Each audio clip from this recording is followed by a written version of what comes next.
Al-Quran menjelaskan pertama, may yattaqillaha yaj'al lahu makhraja.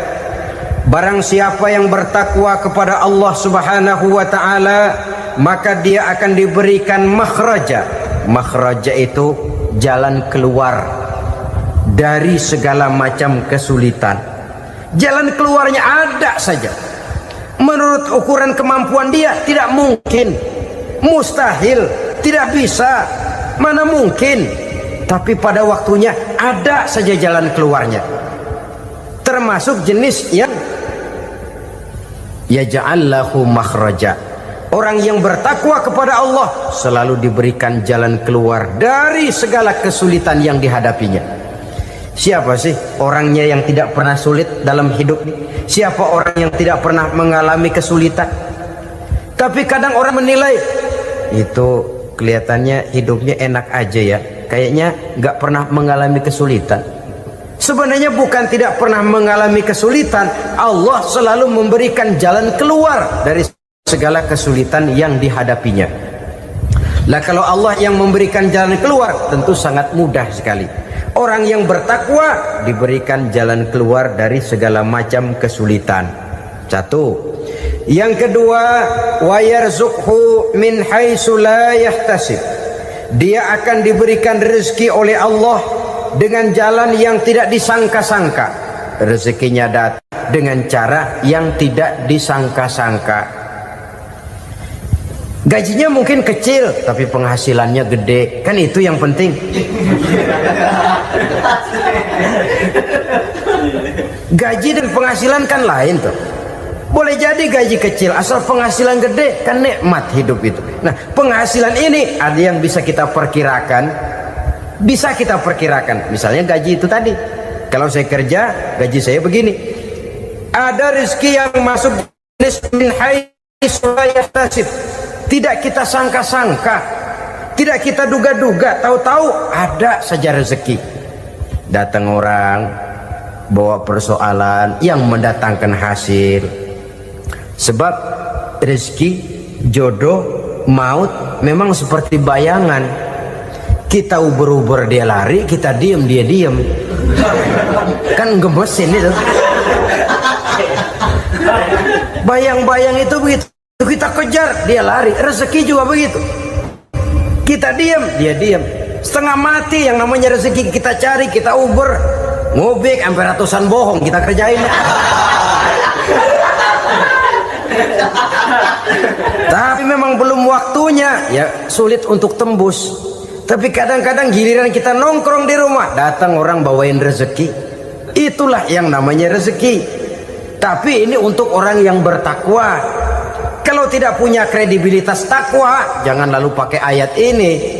Diberikan Allah dengan rezeki dengan jalan yang tidak disangka. Kan ada ayatnya dah, kita mah manteng aja di rumah dah. Ntar juga tuh rezeki datang.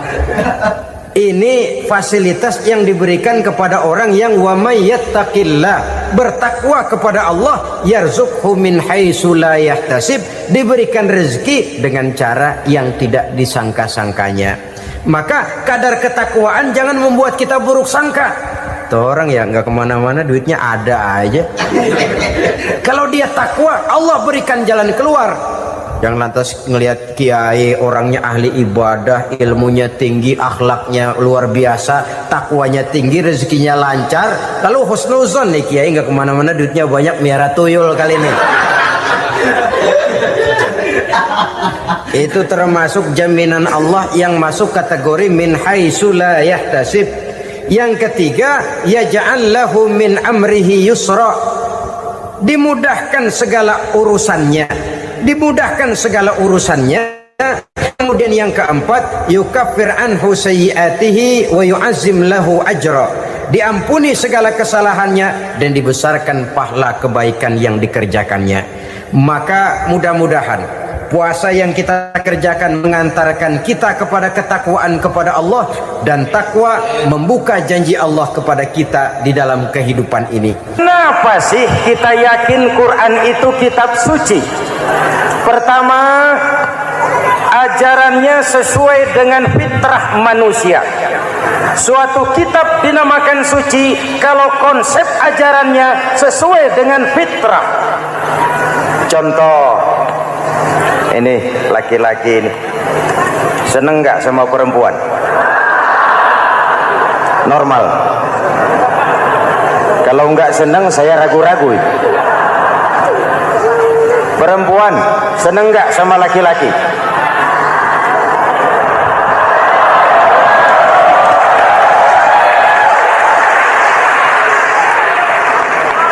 Ini fitrah. Laki-laki suka perempuan, perempuan suka laki-laki. Quran memahami itu. Hai laki-laki, kau senang dengan perempuan. Hai perempuan, kau suka dengan laki-laki. Oke, lewat sini, lewat pintu yang disebut nikah. Kalau kitab suci melarang nikah, itu bertentangan dengan fitrah manusia. Maka dalam Quran, mulai dari umat sampai ulama dan segala profesi dianjurkan nikah. Kalau kiai tidak boleh nikah, saya pilih mengundurkan diri, Pak.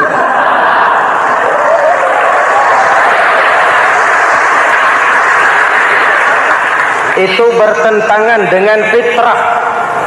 Lagian mubazir dikasih perabotan nggak dipakai.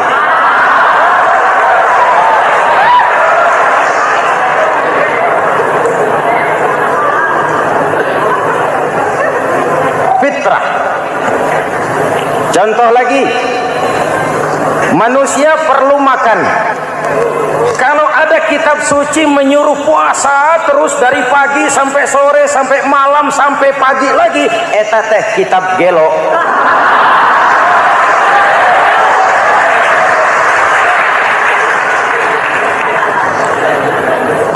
Sesuai dengan fitrah, puasa mulai dari imsak sampai datang waktu maghrib.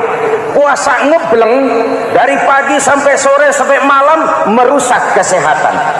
Malam berpuasa boleh bergaul dengan istri. Kenapa? Fitrah. Kalau siang tidak boleh, malam tidak boleh, sebulan penuh panas kepala.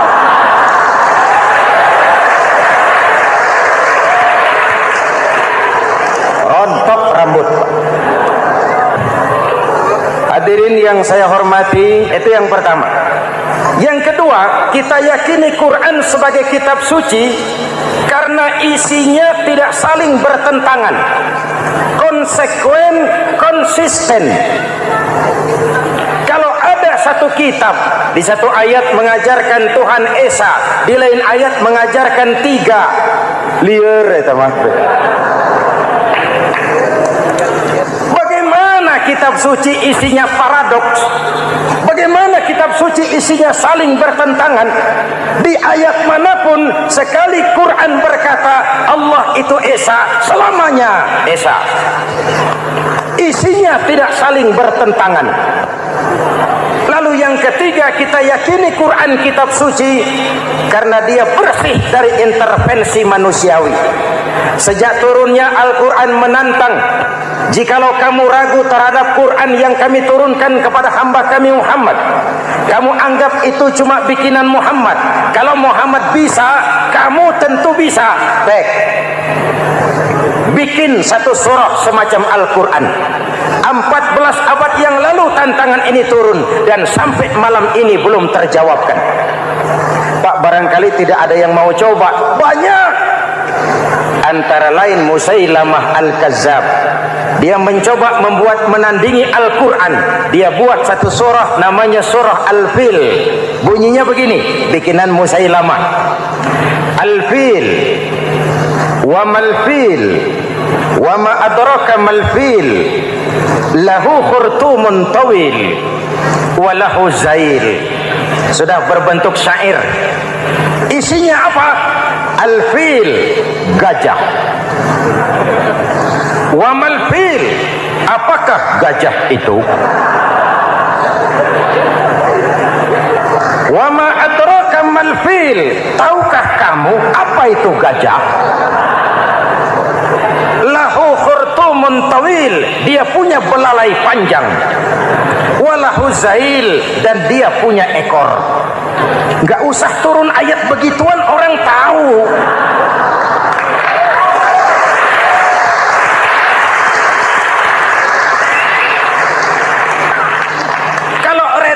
mendekati, maka isi jauh panggang dari api.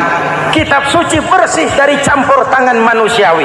Maka Al-Quran, ke bahasa apapun dia diterjemahkan, naskah aslinya tetap ikut.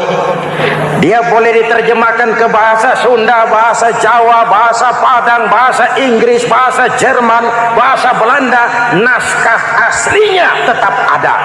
Kenapa? Bahasa ke bahasa perbedaannya sering frontal. Kalau dari gelas menjadi gelas, eta mah caket.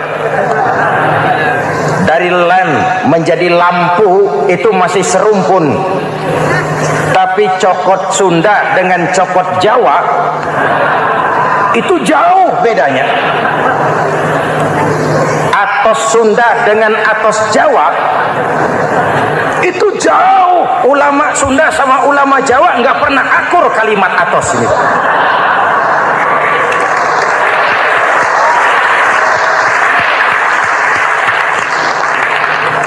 Inilah kebenaran janji Allah, inna nahnu nazzalna dzikra wa inna lahu lahafizun. Kami yang turunkan Al-Quran, kami yang akan menjaganya.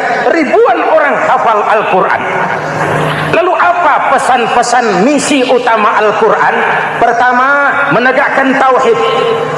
Ini yang lebih dahulu, membentuk kualitas sumber daya manusia dengan menanamkan nilai-nilai keimanan, membebaskan dari ketergantungan kepada benda.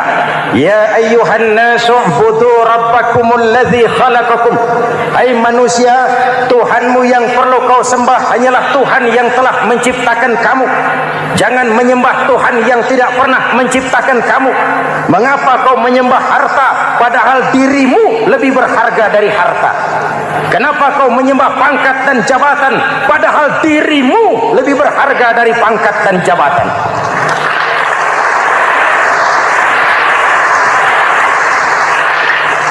Diajak rasio berpikir, Tuhanmu yang perlu kau sembah hanyalah Tuhan yang menciptakan kamu. Dan Tuhan yang menciptakan kamu itu Tuhan yang lam yalid walam yulad, yang laisa kamislihi syai'un, dan itulah Allah Subhanahu wa taala. Ayo orang teh, ayeuna teh. Boleh pakai teh. Ayeuna teh, kita teh. Kalau kepada syirik jali, syirik yang terang-terangan, insya Allah tidak. Nyata-nyata menyembah berhala, tidak. Nyata-nyata menyembah pohon, tidak. Nyata-nyata berkeyakinan Tuhan lebih dari satu, tidak. Tapi kita sering terjebak pada syirik kecil, syirik khafi, syirik yang tersamar. Saya sejak pakai cincin ini, jangankan anak gadis, nenek-nenek ngelihat saya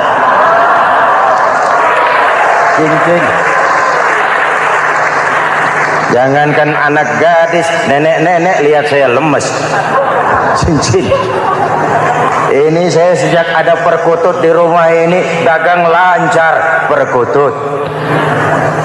Ini Ramadan, bulan penempaan nilai-nilai keimanan. Misi utama Quran menegakkan tauhid, memerangi kemusyrikan, membebaskan manusia dari ketergantungan kepada benda. Dari situ kualitas sumber daya manusia dimulai. Saya sering mengungkapkan selama ini sistem pendidikan kita cuma mengisi otak, bukan membentuk watak. Otak diisi segala macam ilmu, tapi hati kosong, agama rapuh, akhirnya moral rendah. Muncul manusia-manusia yang pintar, cuma sayang tidak benar. Indonesia kita bangkrut, Indonesia kita terpuruk, Indonesia kita sakit sekarang ini, kan ulahnya orang-orang yang pintar tapi tidak benar.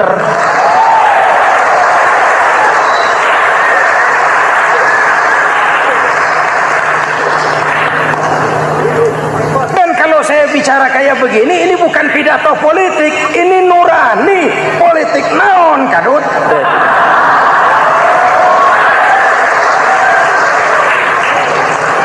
Ini nurani, ini tanggung jawab sebagai anak bangsa.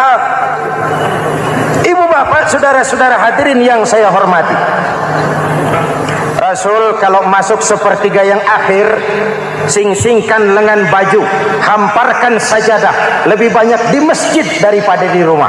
Itu Rasul. Maka sepertiga yang akhir masjid makin ramai. Lihat Masjidil Haram. Lain dengan kita. Sepertiga yang akhir masjid mulai mengalami kemajuan. Safnya makin maju.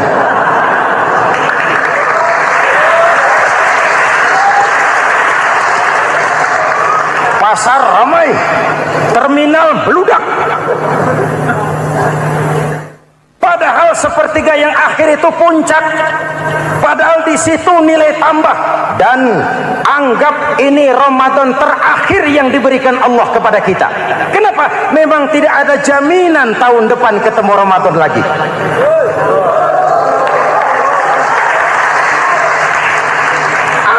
Ini Ramadan terakhir yang diberikan Allah kepada kita. Tidak ada jaminan tahun depan Ramadan akan ketemu lagi. Tidak ada jaminan. Manfaatkan peluang ini untuk melakukan pemutihan. Semua kita melakukan introspeksi. Tidak tahu kita Ramadan tahun depan nanti masih ketemu apa tidak. Sebagaimana kita tidak tahu kita masih hidup atau tidak.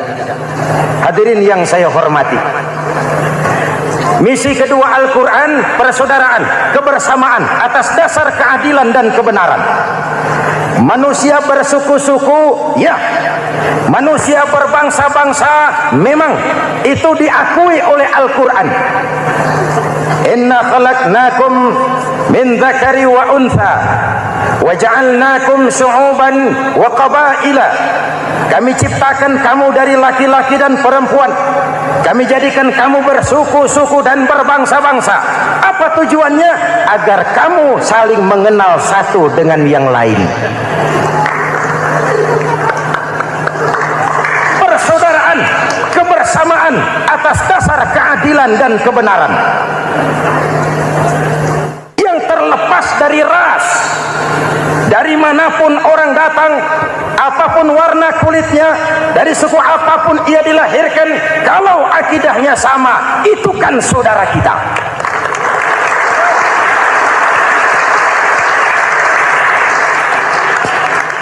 Seperti di masjid, kita tidak peduli dari mana kita datang. Yang datang dari kidul, madhab ngulon mang. Yang datang dari sebelah lor, madhab ngulon mang. Yang datang dari sebelah wetan, madhab kulon mang. Yang datang dari kulon, madhab ngulon. Bukan soal dari mana kau datang, tapi satu arah menghadapmu. Kau mau Betawi, mau Sunda, mau Jawa, mau Padang, mau Aceh, mau Batak, mau Ambon, kita satu nusa, satu bangsa, satu bahasa. Kita jadi lem perekat buat lingkungan kita di saat keutuhan kita sebagai bangsa sedang dalam ujian berat. Semangat kebersamaan atas dasar keadilan. Tidak ada mayoritas menekan minoritas. Umat Islam itu kalau besar, dia mampu melindungi yang kecil. Kalau kecil, dia bisa menjaga diri. Tiap solat Jumat khatib berpesan pada akhir khutbah kedua, Innallaha ya'muru bil adli wal ihsan. Innallaha ya'muru bil adli wal ihsan. Allah memerintahkan kamu menegakkan keadilan dengan argumen, bukan dengan sentimen. Mengajak, bukan mengejek. Merangkul, tidak untuk tujuan memukul. Kalau sebagai bangsa kita utuh, kompak dan bersatu, saya yakin kita akan bisa mengatasi kesulitan-kesulitan sekarang ini.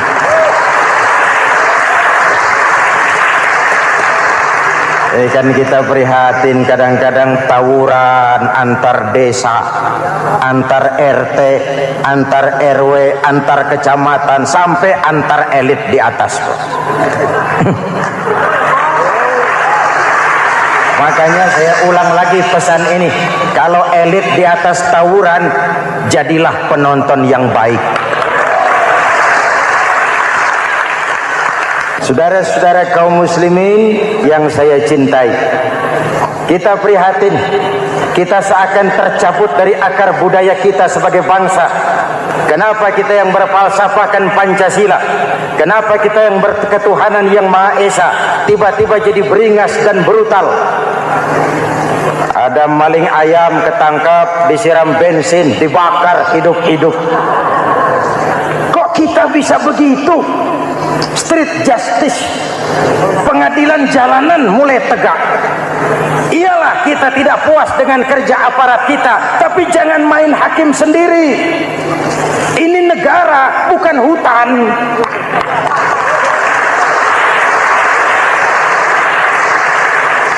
Jangan mencegah kemunkaran dengan menegakkan kemunkaran baru. Oleh hal-hal yang sepele yang mestinya kita bisa mencari jalan keluar dengan baik. Ayo luruskan saf, rapatkan barisan, satukan langkah, tautkan hati. Kita satu umat yang satu, diikat oleh Al-Quran. Hanya dengan kebersamaan kita akan mampu menata hari esok yang lebih baik atas dasar keadilan dan kebenaran. Dulu teh Muhammad Toha teriak takbir ngadepi Belanda. Bung Tomo teriak takbir ngadepi Belanda. Ayeuna takbir ngadepi batur sadulur salembur. Nanaunan.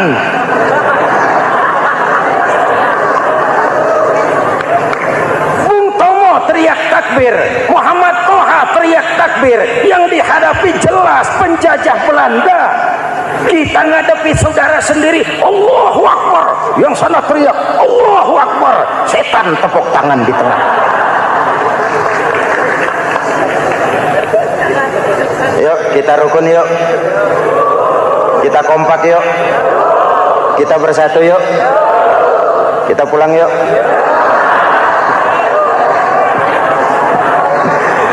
Ini misi kedua. Misi yang ketiga, Al-Quran membebaskan manusia dari gaya hidup sekuler.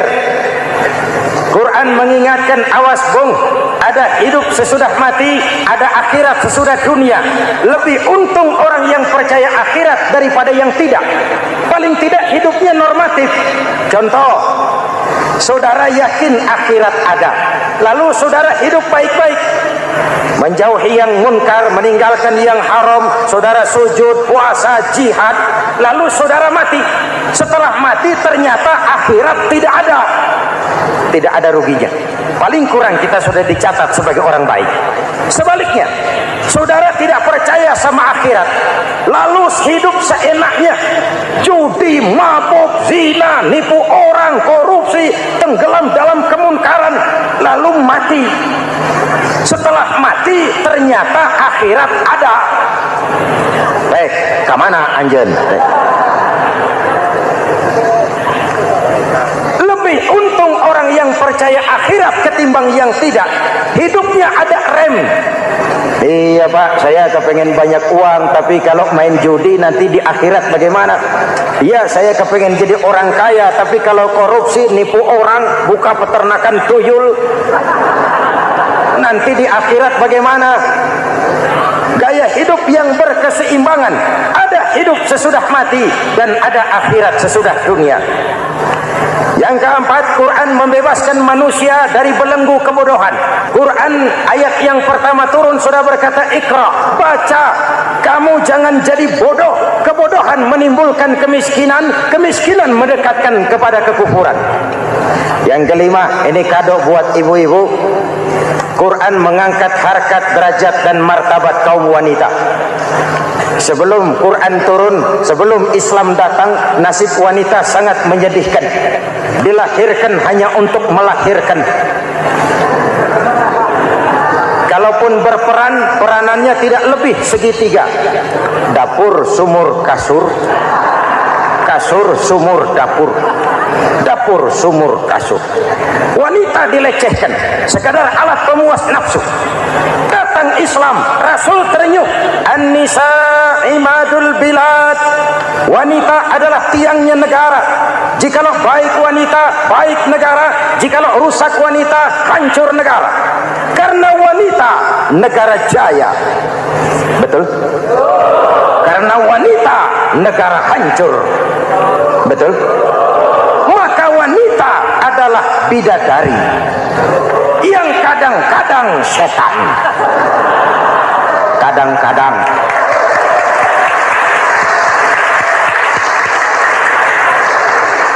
Karena yang hadir di sini bidadari semua.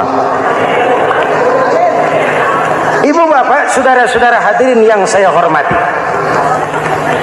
Lalu bagaimana sikap kita terhadap Al-Quran?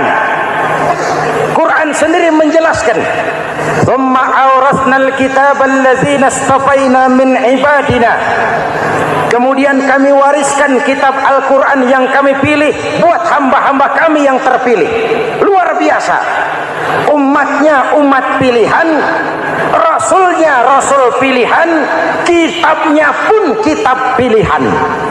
Kami wariskan Al-Quran kepada hamba-hamba kami yang kami pilih. Bagaimana sikap mereka setelah menerima Al-Quran? Terbagi tiga. Pertama, faminhum zalimun linafsihi. Di antara mereka ada yang setelah menerima Al-Quran lalu zalim kepada dirinya sendiri. Diterimanya Al-Quran dengan lidahnya, tapi ditolak dengan perbuatannya. Mulutnya menjunjung Al-Quran, perbuatannya menginjak Al-Quran. Quran bilang ke barat, dia pergi ke timur. Quran bilang ke selatan, dia berangkat ke utara. Quran bilang haram, dia terjang. Quran bilang halal, dia tidak mau. Orang seperti itu tidak zalim kepada Allah, tapi zalim kepada dirinya sendiri. Mudah-mudahan kita yang termasuk golongan ini. Amin. Yang kedua, wa minhum muqtasid. Di antara mereka ada yang menerima Quran 50-50. Separuh-separuh. Yang enak dilaksanakan, yang berat ditinggal. Padahal pada sisi lain Quran mengajarkan masuklah ke dalam Islam secara total, kafah, jangan separuh-separuh. Ini watak munafik. Kalau dilihat Islam menguntungkan, rame-rame teriak Islam. Ketika diminta berjihad, diminta berkorban, diminta zakat, rame-rame mengundurkan diri. Saya bangkrut pak, saya miskin pak, saya pailit pak. Mental itu dalam awal-awal Baqarah dijelaskan. Kullama adha'a lahum masyaw fihi wa idza adlama 'alaihim qamu. Kalau terang mereka berangkat, kalau gelap mereka mandek. Itu ciri orang munafik beragama. Kalau Islam menguntungkan, rame-rame teriak Islam. Ketika diminta berjihad, berkorban, berjuang, rame-rame mengundurkan diri. Muqtasid. Golongan yang ketiga, ini yang ideal. Wa minhum sabiqum bil khairati biiznillah. Di antara mereka ada yang setelah menerima Al-Quran lalu berlomba-lomba mengamalkannya, berlomba-lomba melaksanakannya. Jangan sampai yang baca Quran dengan suara merdu dapat piala, yang mengamalkan Quran dengan konsekuen dapat penjara.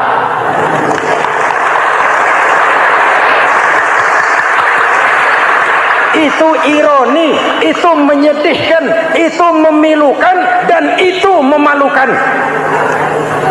Pilihan terserah kita. Satu hadis Rasulullah mengajarkan begini, man ja'alal Qur'ana amamahu qadahu ilal jannah, wa man ja'alal Qur'ana khalfahu saqahu ilan nar.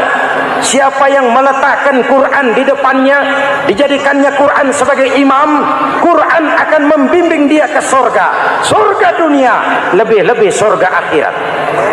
Sebaliknya, siapa yang meletakkan Quran di belakang, dibelakanginya ajaran Quran, Quran akan mendorong dia ke neraka, neraka dunia, lebih-lebih neraka akhirat.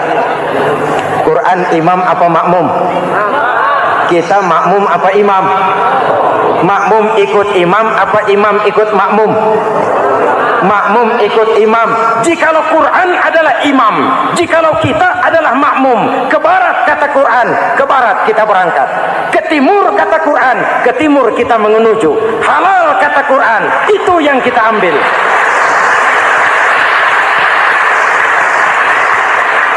Mari kita jadikan Ramadan sebagai bulan di mana sedikit demi sedikit kita berupaya kembali menjadi generasi yang Qur'ani.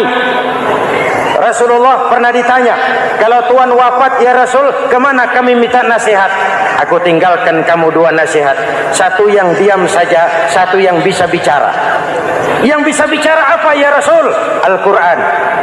Minta nasihat Quran. Yang diam saja apa ya Rasul? Maut. Dalam hidup ada dua nasihat. Nasihat yang bisa bicara, Al-Quran. Nasihat yang diam saja, maut. Mau dagang, minta nasihat Quran. Mau bertetangga, minta nasihat Quran. Itu nasihat. Nasihat yang kedua, diam saja, tahu-tahu datang maut. Makanya anggap ini Ramadan terakhir yang diberikan Allah kepada kita, karena tahun depan tidak ada jaminan kita bertemu Ramadan. Manfaatkan 10 yang akhir untuk meningkatkan nilai ibadah kita kepada Allah Subhanahu wa taala. Pada pertemuan kali ini secara khusus kita akan membicarakan tentang puasa ini. Kita akan mulai dari yang pertama, puasa sunnah. Sebagaimana yang kita maklum, sunnah adalah satu perbuatan yang apabila kita kerjakan berpahala, tapi apabila kita tinggalkan tidak merupakan dosa. Hanya saja ia merupakan barometer dan ukuran daripada orang-orang yang cinta kepada sunnah itu sendiri. Ada banyak jenis puasa-puasa sunnah ini. Yang pertama, puasa sunnah di bulan Muharram. Rasulullah sallallahu alaihi wasallam bersabda, "Afdhalus siyami ba'da Ramadan syahrullahil Muharram, wa afdhalus salati ba'dal fardhah salatul lail." Diriwayatkan oleh Muslim dari Abi Hurairah.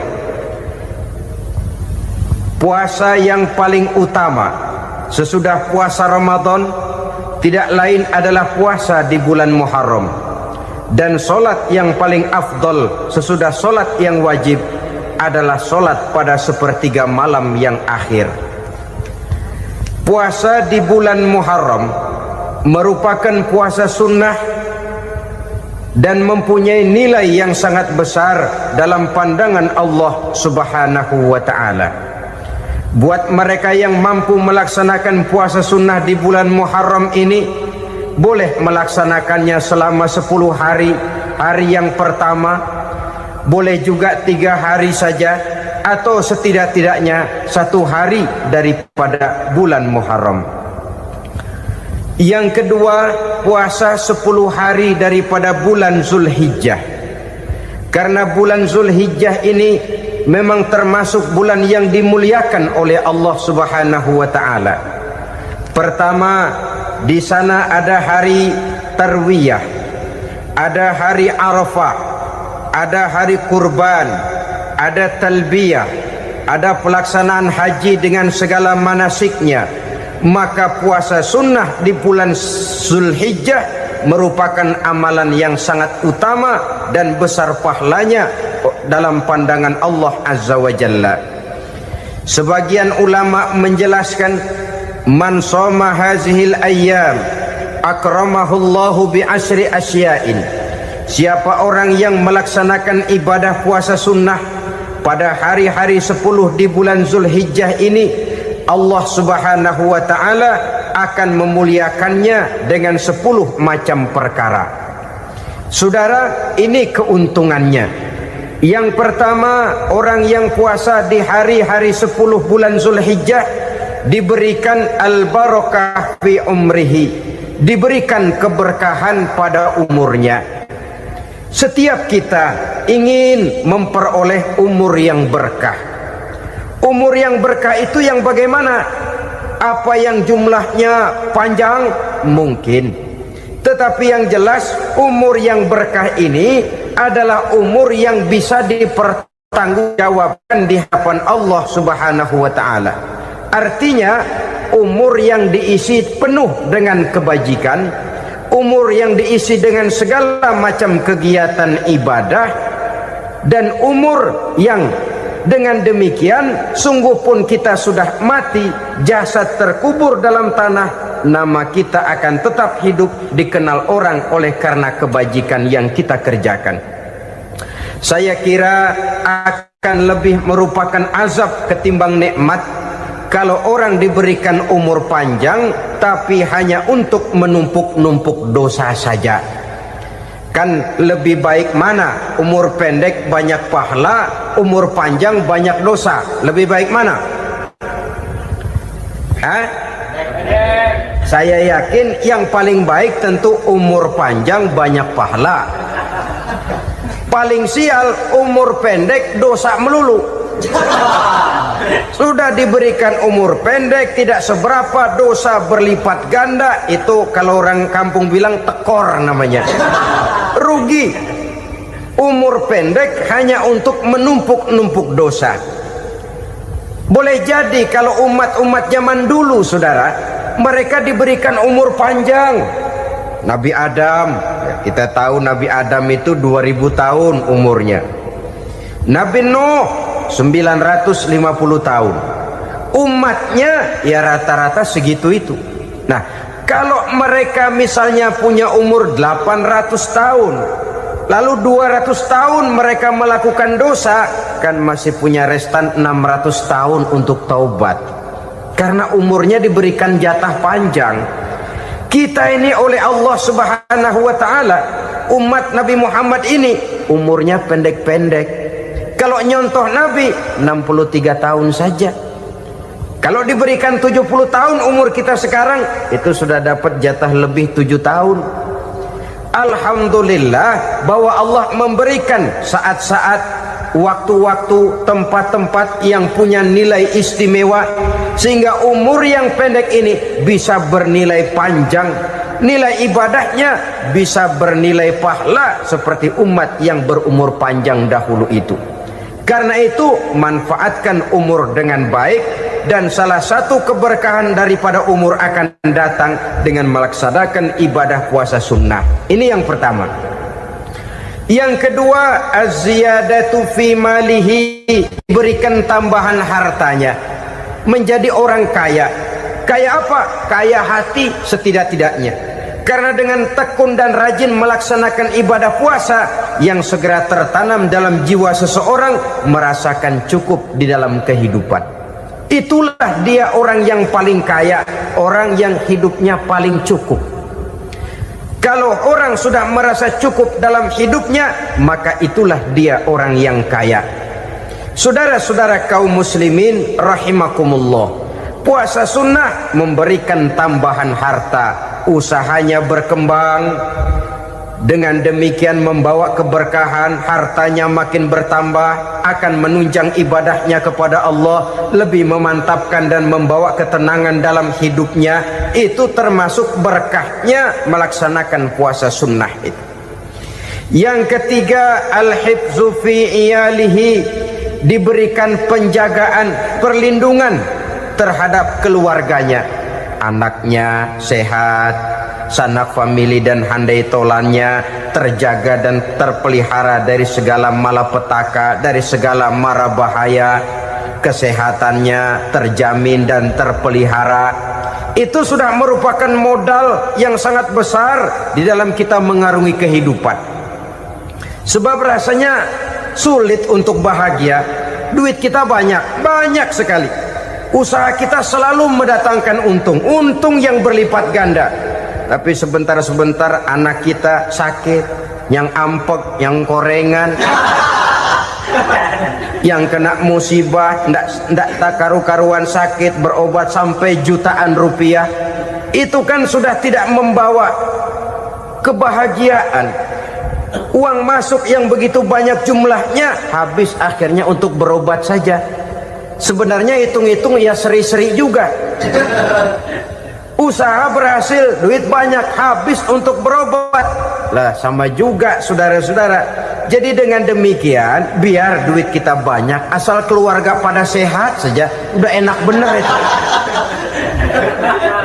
Duit banyak, ekonomi cukup, keluarga sehat, nikmat rasanya menjalani kehidupan ini. Yang kiamat sudah duit kagak barang seperak, keluarga ampek semua. Kiamat sudah.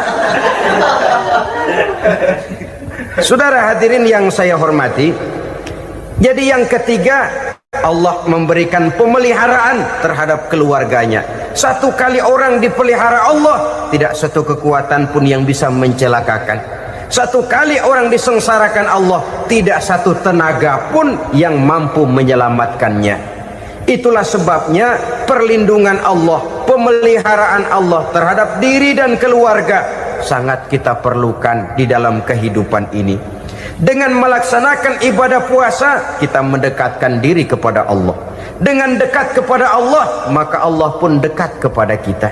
Sehingga dalam hadis qudsi dikatakan, ta'arraf ilallahi firraha ya'rifka fi syiddah. Ingatlah kepada Allah di waktu kamu senang, agar Allah ingat kepada kamu di waktu kamu susah. Yang kita laksanakan kadang-kadang sebaliknya. Waktu susah kita ingat Allah, waktu senang kita lupa Allah. Akhirnya nanti pada waktu kita melarat, kebelangsak, susah dan sebagainya, pertolongan tidak akan datang kepada kita. Benar, ta'aruf ilallah firraha ya'rifka fi syiddah. Ingatlah kepada Allah di waktu kamu susah, ingatlah kepada Allah di waktu kamu senang, agar Allah ingat kepadamu di waktu kamu mendapat kesusahan. Umumnya watak manusia memang kalau sudah dapat susah, ingat kepada Allah. Waktu duduk, waktu berbaring, sambil tidur, dalam segala keadaan Allah disebutnya, Allah dimintakan pertolongannya. Tapi dikala dia berada pada posisi di atas angin, merasa senang, bahagia, Allah terlupakan. Saudara-saudara kaum muslimin, itu yang ketiga. Yang keempat, at-takfiru li sayyiatihi. Orang yang melaksanakan puasa sunnah itu diampuni segala dosa dan kesalahan yang telah dilakukannya. Dan yang kelima, at-tad'ifu li hasanatihi, diberikan balasan yang berlipat ganda dari segala kebaikan yang dikerjakannya. Satu berbalas 7, 7 bisa berbalas 10, 10 masih berbalas 100, masih ditambah dengan wallahu yudha'ifu liman yasha. Allah melipat gandakan pahala orang-orang yang dikehendakinya. Maka carilah satu kebaikan yang apabila kita kerjakan, dosa akan dihapus dan nilai pahalanya menjadi berlipat ganda. Satu kali kita bekerja, 2-3 pulau bisa kita raih dan kita jangkau.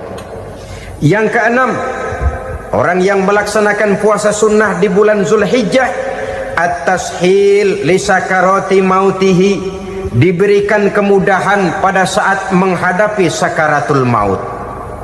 Maut a mysterious problem. Dia adalah pintu yang setiap orang pasti akan memasukinya. Bahwa mati adalah mati, itu semua kita tahu. Tapi hakikat orang pada saat menghadapi mati itu kan berbeda-beda.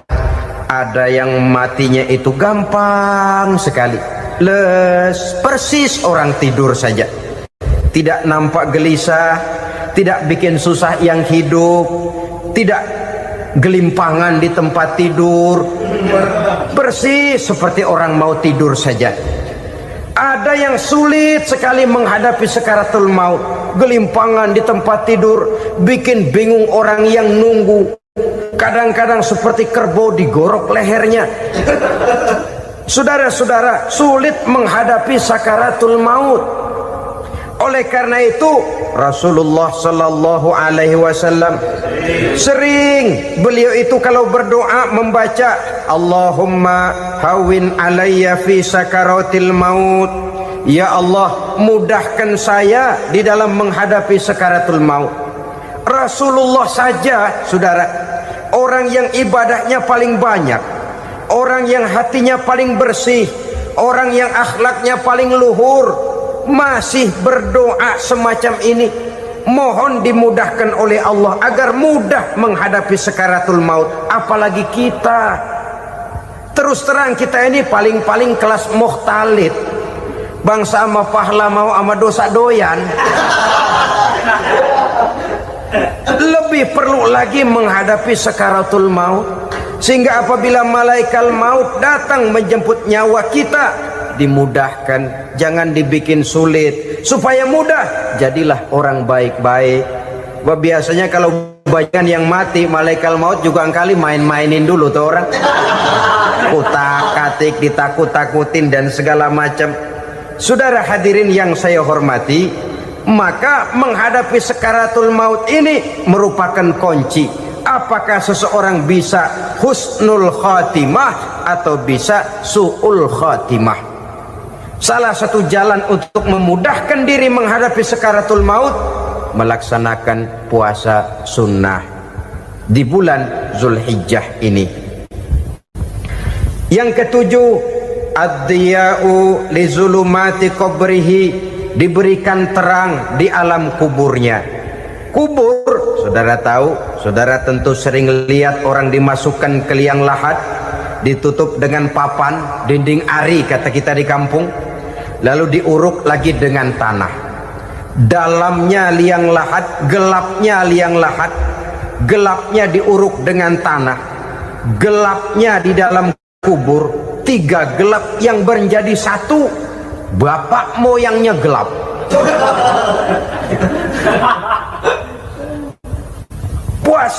Puasa sunnah ini merupakan terang di alam kubur kita nanti.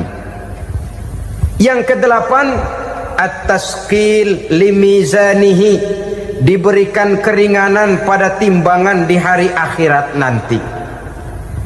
Bahwa setelah dibangkitkan dari kubur, setiap kita akan menghadapi perhitungan, akan ditimbang segala macam kebaikan dan segala macam kejahatan yang pernah kita lakukan di dalam kehidupan.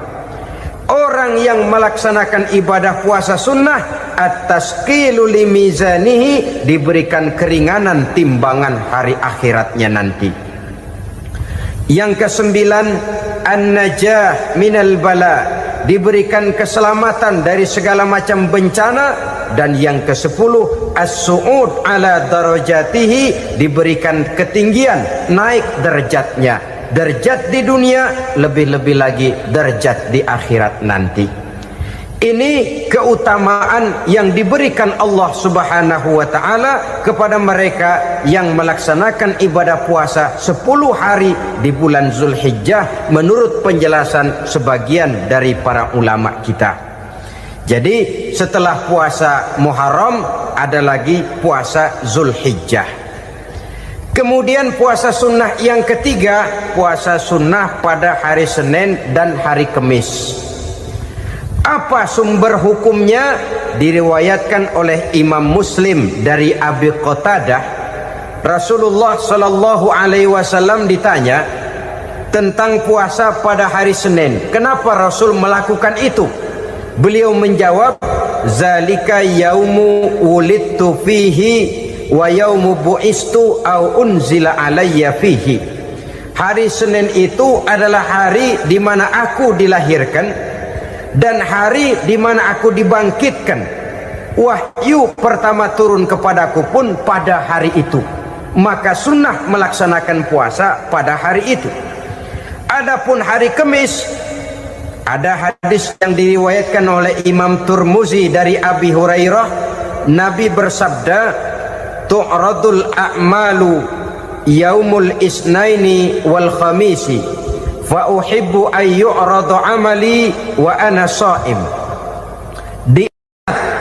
Disetor amal setiap manusia pada hari Senin dan pada hari Kamis.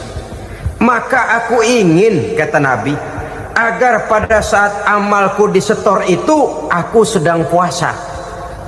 Jadi malaikat itu menurut riwayat ini mencatat dan menyetorkan catatan amalan seseorang pada hari Senin, hari Kamis. Tiap hari Senin amalan kita disetor oleh malaikat. Catatan terakhir tentu yang sedang kita kerjakan, sehingga yang masuk daftar, saya tinggalkan orang ini, dia sedang puasa, karena naik catatan amalnya pada hari Senin. Kamis diangkat lagi, catatan paling akhir, saya tinggalkan orang ini, dia sedang puasa. Itu makna fa uhibbu ayyurada amali wa ana shaim. Aku senang kalau pada saat amalku disetor, catatan paling akhir aku lagi puasa. Satu keistimewaan. Alangkah celaka tiap amalan disetor kita sedang berbuat jahat. Senin, Kemis, teler, mabok, judi. Tiap amalan disetor catatan akhirnya saya tinggalkan si fulan lagi teler. Laporan Senin. Kemis laporan lagi. Saya tinggalkan si fulan lagi mirit kartu. Saudara hadirin yang saya muliakan, alangkah jeleknya catatan kita. Oleh karena itu sunnah puasa pada hari Senin dan hari Kamis. Ini amalan sunnah saudara-saudara. Dan oleh karena ini amalan sunnah, sebagian ulama memberikan penjelasan, walaupun lupa niat, kalau sudah malam itu lupa niat, boleh niatnya sudah siang puasa sunnah ini, dengan catatan dari pagi belum makan apa-apa. Malam saudara lupa, tahu-tahu ingat ini hari Senin, dah jam 10, niatlah jam 10 itu sah puasanya, asal dari pagi belum makan apa-apa. Tapi kalau sudah dapat 2 piring baru niat jam 10, itu lain, ngojek namanya. Jadi puasa sunnah yang ketiga, puasa pada hari Senin dan hari Kamis. Yang keempat, puasa jenis sunnah yang keempat, puasa 6 hari di bulan Syawal. Diriwayatkan oleh Imam Muslim dari Abi Ayyub bahwa Nabi bersabda, "Man shoma Ramadhana summa atba'ahu sittan min Syawal kana kasyamid dahri." Barang siapa yang berpuasa di bulan Ramadan kemudian diikutinya dengan 6 hari di bulan Syawal, maka dia seolah-olah seperti orang yang berpuasa 1 abad lamanya. Allahu Akbar. Demikian besar keuntungannya. 6 hari di bulan Syawal sama dengan orang yang berpuasa 1 abad lamanya. Ini fadailul a'mal saudara-saudara. Jangan diartikan karena menang sudah puasa 6 hari bulan Syawal, Ramadan tahun depannya lantas nggak puasa. Kenapa? Ukurannya sudah 1 abad.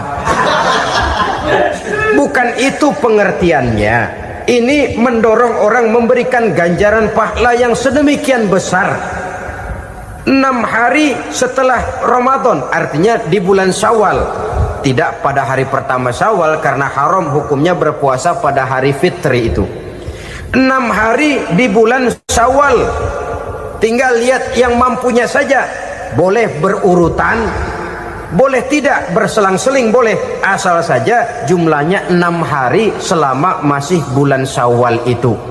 Hari ini 3 hari lagi, 4 hari lagi, diselang-seling atau berurutan, itu juga lebih baik.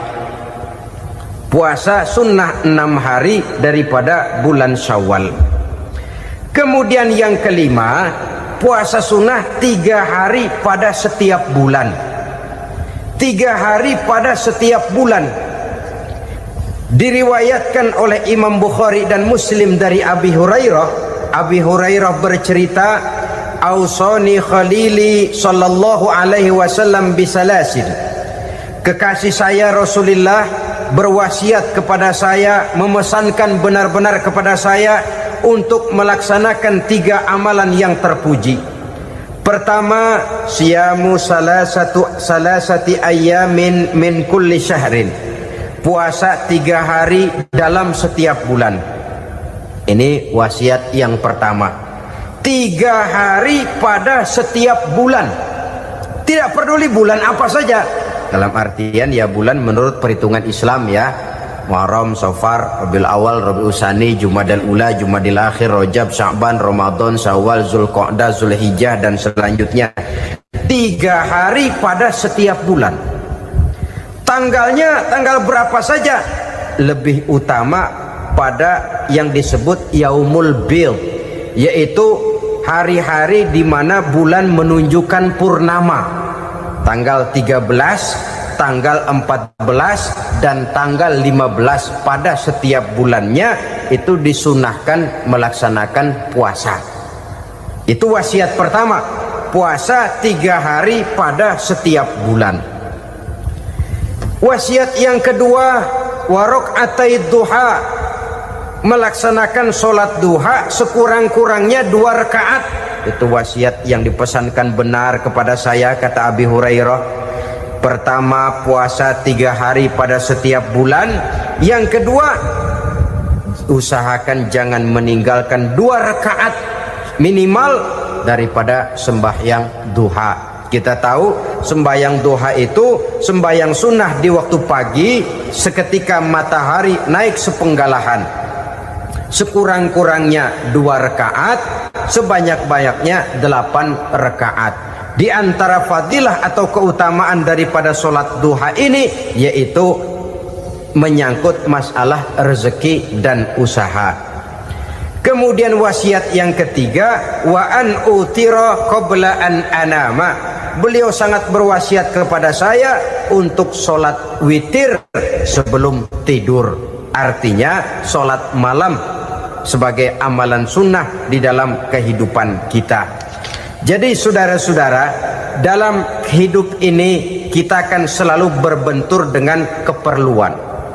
Kalau pada satu saat kita sudah sampai kepada tahap berpikir ini keperluan saya, tentu hal-hal semacam ini akan kita kerjakan. Kita belum tergerak melaksanakan ini semua oleh karena barangkali kita merasa belum memerlukannya. Karena itu marilah kita berusaha di samping melaksanakan puasa yang wajib juga melaksanakan puasa yang sunnah di dalam kehidupan kita. Ini jenis puasa-puasa yang sunnah. Kemudian yang kedua, ada macam puasa yang disebut puasa nazar. Hukum pelaksanaannya wajib apabila nazarnya sudah terwujud. Puasa nazar, puasa yang dikaitkan dengan suatu persoalan. Umpamanya, kalau saya lulus ujian, saya akan puasa 1 minggu lamanya. Begitu ujiannya ternyata lulus, dia wajib bayar nazarnya. Puasa 7 hari, tidak lagi sunnah tapi wajib karena dia nazarkan. Asal saja tidak sah nazar kepada yang makruh apalagi kepada yang haram. Umpamanya nazar kalau tembus 6 nomor mau puasa 3 hari. Itu nazar semacam itu bukan saja tidak sah tapi haram hukumnya. Tidak boleh nazar kepada yang makruh apalagi kepada yang haram. Jadi apabila maksud yang sudah kita niatkan tercapai, wajiblah nazar itu dibayar, yaitu kalau nazarnya sunnah melaksanakan ibadah puasa. Al-Quran menjelaskan pertama, may yattaqillaha yaj'al lahu makhraja. Barang siapa yang bertakwa kepada Allah Subhanahu wa taala, maka dia akan diberikan makhraja. Makhraja itu jalan keluar dari segala macam kesulitan. Jalan keluarnya ada saja. Menurut ukuran kemampuan dia tidak mungkin, mustahil, tidak bisa, mana mungkin. Tapi pada waktunya ada saja jalan keluarnya. Termasuk jenis yang yaj'al lahu makhraja. Orang yang bertakwa kepada Allah selalu diberikan jalan keluar dari segala kesulitan yang dihadapinya. Siapa sih orangnya yang tidak pernah sulit dalam hidup ini? Siapa orang yang tidak pernah mengalami kesulitan? Tapi kadang orang menilai itu kelihatannya hidupnya enak aja ya, kayaknya nggak pernah mengalami kesulitan. Sebenarnya bukan tidak pernah mengalami kesulitan, Allah selalu memberikan jalan keluar dari segala kesulitan yang dihadapinya. Lah kalau Allah yang memberikan jalan keluar, tentu sangat mudah sekali. Orang yang bertakwa diberikan jalan keluar dari segala macam kesulitan. Satu. Yang kedua, wa yarzuqhu min haitsu la yahtasib. Dia akan diberikan rezeki oleh Allah dengan jalan yang tidak disangka-sangka. Rezekinya datang dengan cara yang tidak disangka-sangka. Gajinya mungkin kecil tapi penghasilannya gede, kan itu yang penting.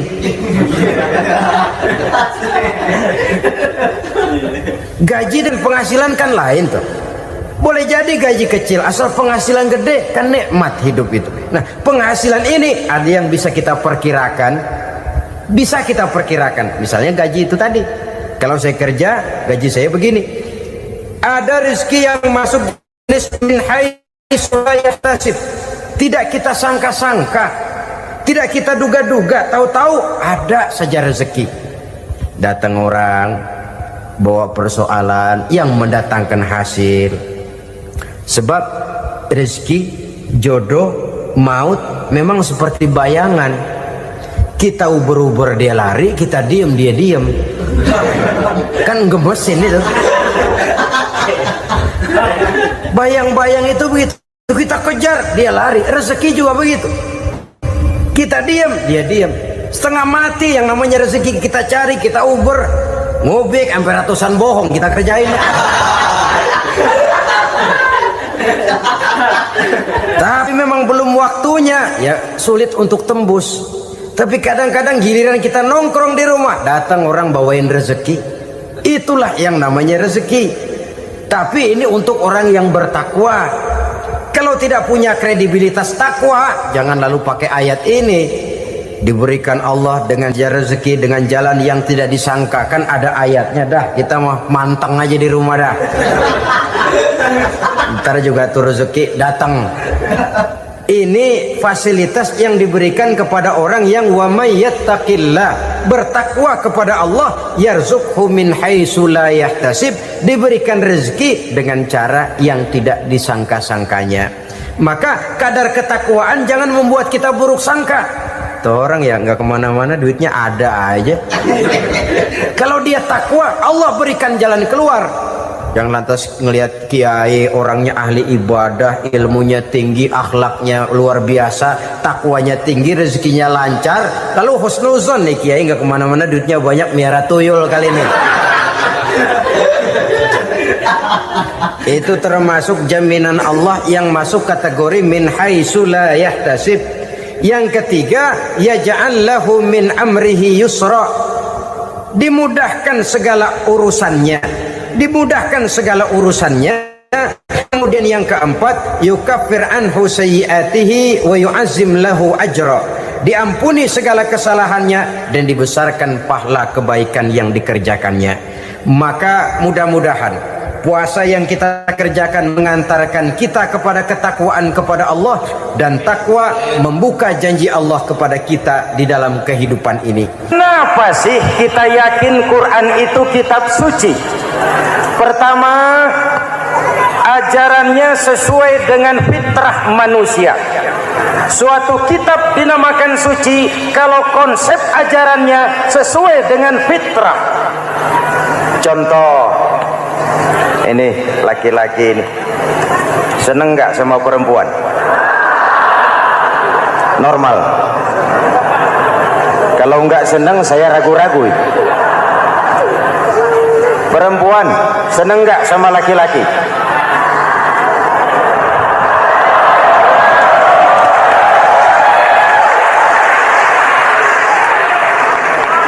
Ini fitrah.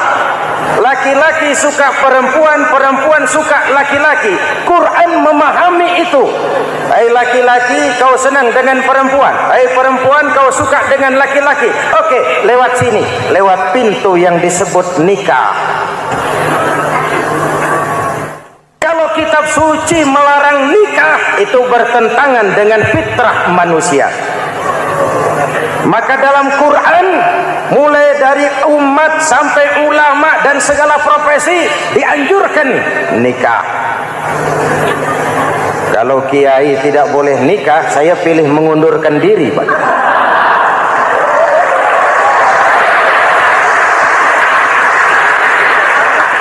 Itu bertentangan dengan fitrah. Lagian mubazir dikasih perabotan nggak dipakai.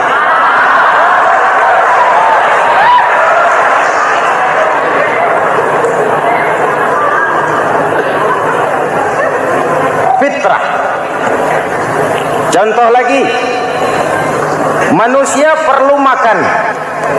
Kalau ada kitab suci menyuruh puasa terus dari pagi sampai sore sampai malam sampai pagi lagi, eta teh kitab gelo.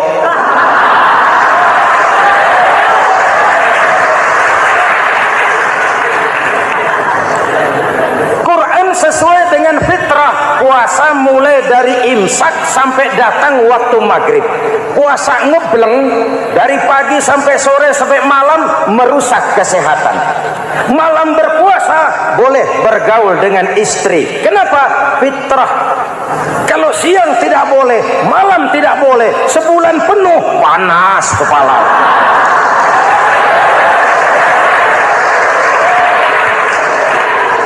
Rontok rambut. Hadirin yang saya hormati, itu yang pertama.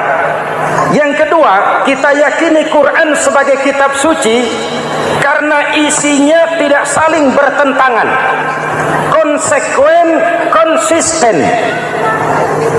Kalau ada satu kitab, di satu ayat mengajarkan Tuhan Esa, di lain ayat mengajarkan tiga, liar itu mah. Kitab suci isinya paradoks. Bagaimana kitab suci isinya saling bertentangan? Di ayat manapun sekali Quran berkata Allah itu Esa, selamanya Esa.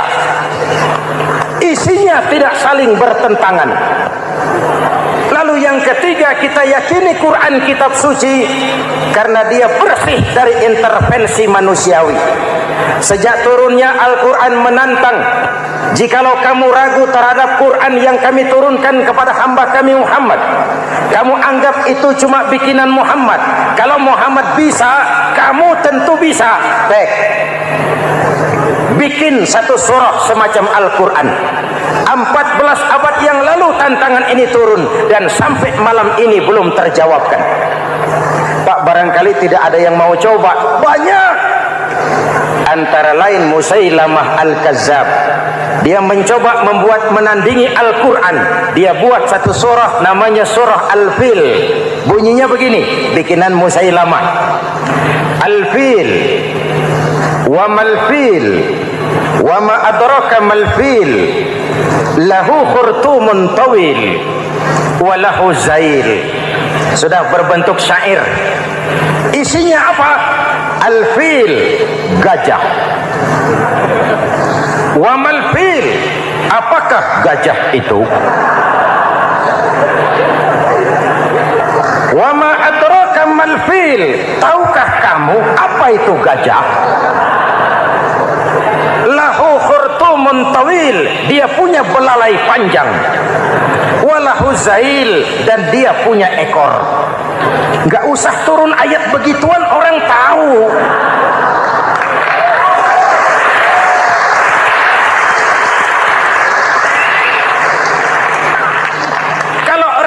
Mendekati, maka isi jauh panggang dari api. Kitab suci bersih dari campur tangan manusiawi. Maka Al-Quran, ke bahasa apapun dia diterjemahkan, naskah aslinya tetap ikut. Dia boleh diterjemahkan ke bahasa Sunda, bahasa Jawa, bahasa Padang, bahasa Inggris, bahasa Jerman, bahasa Belanda, naskah aslinya tetap ada. Kenapa? Bahasa ke bahasa perbedaannya sering frontal. Kalau dari gelas menjadi gelas, eta mah caket. Dari lamp menjadi lampu, itu masih serumpun. Tapi cokot Sunda dengan cokot Jawa, itu jauh bedanya. Atos Sunda dengan atos Jawa, itu jauh. Ulama Sunda sama ulama Jawa nggak pernah akur kalimat atos ini.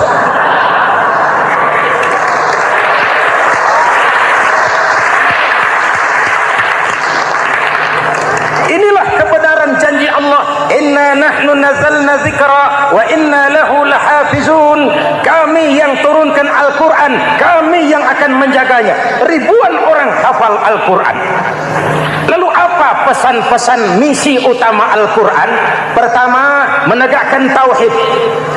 Ini yang lebih dahulu, membentuk kualitas sumber daya manusia dengan menanamkan nilai-nilai keimanan, membebaskan dari ketergantungan kepada benda. Ya ayyuhan nasu ubudu rabbakumul ladzi khalaqakum. Hai manusia, Tuhanmu yang perlu kau sembah hanyalah Tuhan yang telah menciptakan kamu. Jangan menyembah Tuhan yang tidak pernah menciptakan kamu. Mengapa kau menyembah harta, padahal dirimu lebih berharga dari harta? Kenapa kau menyembah pangkat dan jabatan padahal dirimu lebih berharga dari pangkat dan jabatan?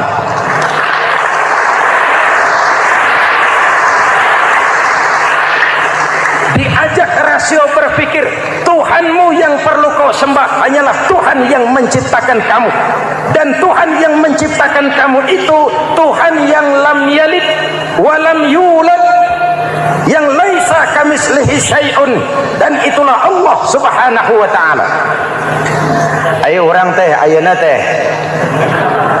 Boleh pakai teh? Ayeuna teh, kita teh. Kalau kepada syirik jali, syirik yang terang-terangan, insya Allah tidak. Nyata-nyata menyembah berhala, tidak. Nyata-nyata menyembah pohon, tidak. Nyata-nyata berkeyakinan Tuhan lebih dari satu, tidak. Tapi kita sering terjebak pada syirik kecil, syirik khafi, syirik yang tersamar. Saya sejak pakai cincin ini, jangankan anak gadis, nenek-nenek ngelihat saya cincin. Jangankan anak gadis, nenek-nenek lihat saya lemes cincin. Ini saya sejak ada perkutut di rumah ini dagang lancar perkutut. Ini Ramadan, bulan penempaan nilai-nilai keimanan. Misi utama Quran menegakkan tauhid, mengurangi kemusyrikan, membebaskan manusia dari ketergantungan kepada benda. Dari situ kualitas sumber daya manusia dimulai. Saya sering mengungkapkan selama ini sistem pendidikan kita cuma mengisi otak, bukan membentuk watak. Otak diisi segala macam ilmu, tapi hati kosong, agama rapuh, akhirnya moral rendah. Muncul manusia-manusia yang pintar, cuma sayang tidak benar. Indonesia kita bangkrut, Indonesia kita terpuruk, Indonesia kita sakit sekarang ini, kan ulahnya orang-orang yang pintar tapi tidak benar.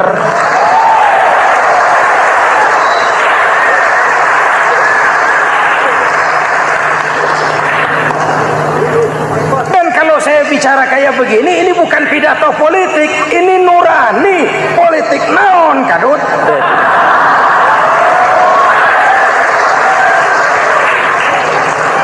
Ini nurani, ini tanggung jawab sebagai anak bangsa.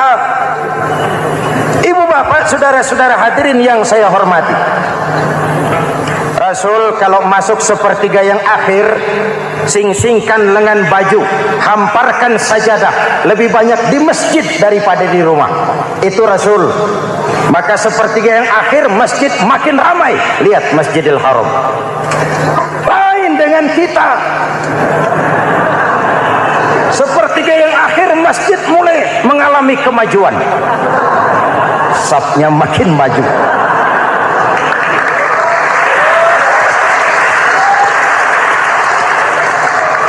Pasar ramai, terminal beludak. Padahal sepertiga yang akhir itu puncak. Padahal di situ nilai tambah. Dan anggap ini Ramadan terakhir yang diberikan Allah kepada kita. Kenapa? Memang tidak ada jaminan tahun depan ketemu Ramadan lagi.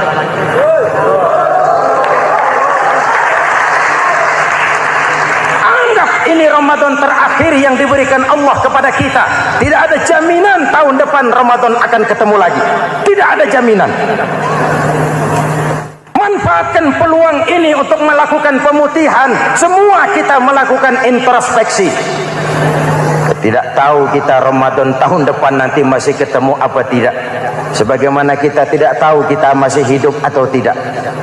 Hadirin yang saya hormati, misi kedua Al-Quran, persaudaraan, kebersamaan atas dasar keadilan dan kebenaran. Manusia bersuku-suku, ya. Manusia berbangsa-bangsa, memang itu diakui oleh Al-Quran.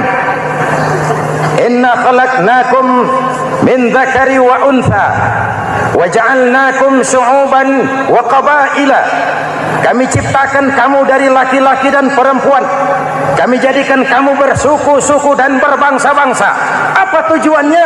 Agar kamu saling mengenal satu dengan yang lain. Persaudaraan, kebersamaan atas dasar keadilan dan kebenaran. Yang terlepas dari ras. Dari manapun orang datang, apapun warna kulitnya, dari suku apapun ia dilahirkan, kalau akidahnya sama, itu kan saudara kita.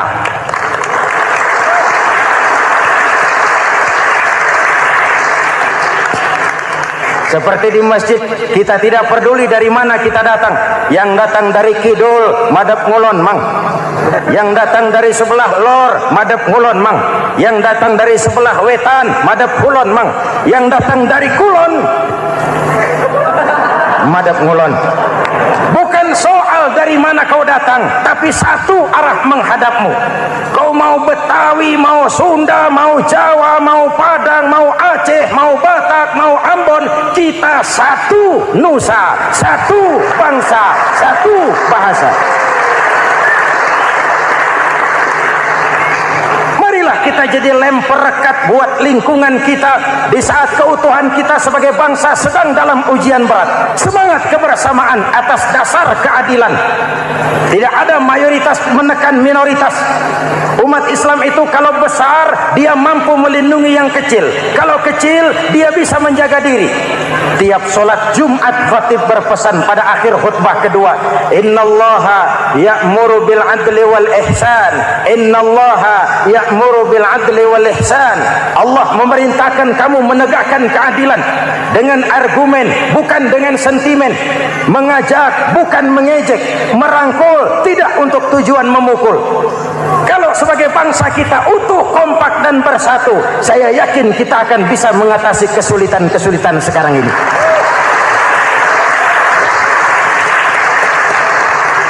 Kan kita prihatin kadang-kadang tawuran antar desa, antar RT, antar RW, antar kecamatan, sampai antar elit di atas. Makanya saya ulang lagi pesan ini, kalau elit di atas tawuran, jadilah penonton yang baik. Saudara-saudara kaum muslimin yang saya cintai, kita prihatin, kita seakan tercabut dari akar budaya kita sebagai bangsa. Kenapa kita yang berfalsafahkan Pancasila, kenapa kita yang berketuhanan yang Maha Esa tiba-tiba jadi beringas dan brutal? Ada maling ayam ketangkap, disiram bensin, dibakar hidup-hidup. Kok kita bisa begitu? Street justice, pengadilan jalanan mulai tegak. Iyalah kita tidak puas dengan kerja aparat kita, tapi jangan main hakim sendiri. Ini negara, bukan hutan.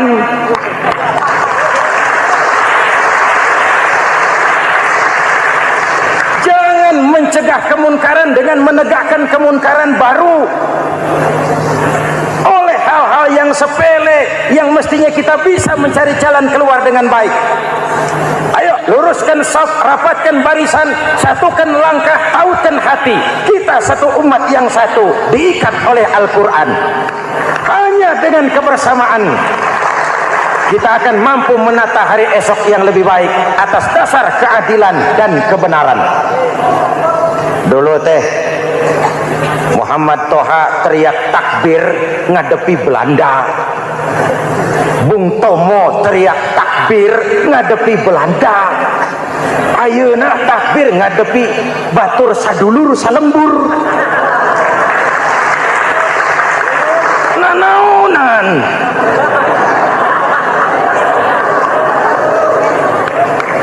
Bung Tomo teriak takbir, Muhammad Toha teriak takbir, yang dihadapi jelas penjajah Belanda. Kita ngadepi saudara sendiri, Allahu Akbar, yang sana teriak Allahu Akbar, setan tepuk tangan di tengah. Yuk kita rukun, yuk kita kompak, yuk kita bersatu, yuk kita pulang, yuk.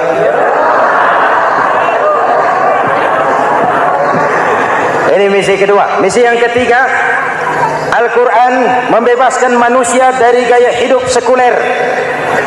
Quran mengingatkan, awas bung, ada hidup sesudah mati, ada akhirat sesudah dunia. Lebih untung orang yang percaya akhirat daripada yang tidak. Paling tidak hidupnya normatif.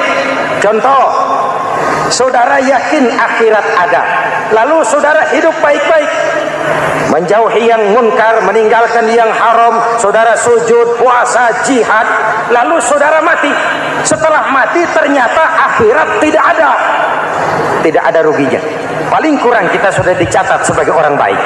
Sebaliknya, saudara tidak percaya sama akhirat, lalu hidup seenaknya, judi, mabuk, zina, nipu orang, korupsi, tenggelam dalam kemunkaran, lalu mati. Setelah mati ternyata akhirat ada. Kemana anjen? Lebih untung orang yang percaya akhirat ketimbang yang tidak. Hidupnya ada rem. Iya pak, saya kepengen banyak uang, tapi kalau main judi nanti di akhirat bagaimana? Iya, saya kepengen jadi orang kaya, tapi kalau korupsi, nipu orang, buka peternakan tuyul, nanti di akhirat bagaimana? Gaya hidup yang berkeseimbangan. Ada hidup sesudah mati dan ada akhirat sesudah dunia. Yang keempat, Quran membebaskan manusia dari belenggu kebodohan. Quran ayat yang pertama turun sudah berkata, Iqra, baca, kamu jangan jadi bodoh. Kebodohan menimbulkan kemiskinan, kemiskinan mendekatkan kepada kekufuran. Yang kelima, ini kado buat ibu-ibu. Quran mengangkat harkat, derajat dan martabat kaum wanita. Sebelum Quran turun, sebelum Islam datang, nasib wanita sangat menyedihkan. Dilahirkan hanya untuk melahirkan. Kalaupun berperan, peranannya tidak lebih segitiga. Dapur, sumur, kasur. Kasur, sumur, dapur. Dapur, sumur, kasur. Wanita dilecehkan, sekadar alat pemuas nafsu. Datang Islam, Rasul terenyuh, An-nisa imadul bilad. Wanita adalah tiangnya negara. Jikalau baik wanita, baik negara. Jikalau rusak wanita, hancur negara. Karena wanita, negara jaya. Betul? Karena wanita, negara hancur. Betul? Maka wanita adalah bidadari yang kadang-kadang setan. Kadang-kadang.